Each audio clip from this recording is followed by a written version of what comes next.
రోజు ప్రార్థన.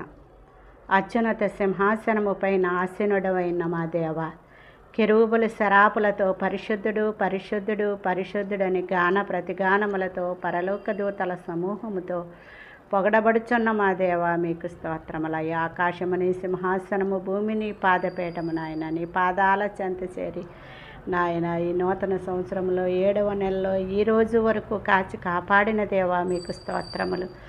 ఎన్నో నాయన అవమానాల నుండి, అపనిందల నుండి, బలహీనతల నుండి, వేదనల నుండి, శోధనల నుండి మమ్మల్ని రక్షిస్తూ, పోషిస్తూ, ఆదరిస్తూ, ఆపత్కాలమును ఆదుకుంటూ, ఆపదలన్నిటిలో ఇంచి విడిపిస్తూ, సియోనులో ఇంచి ఆదుకుంటూ, యాకోబు దేవుడు నామం మమ్మల్ని ఉద్ధరించేటట్లు చేస్తున్న మా దేవ, ఈ రోజంతా రాకపోకల కాపుదల భద్రత దయచేసి రోగులందరిపై మీ హస్తముంచి ముట్టి స్వస్థపరిచి, నశించిపోతున్న వారిని రక్షించి, రక్షింపబడిన వారి చుట్టూ మీ కాపుదల కంచె వేసి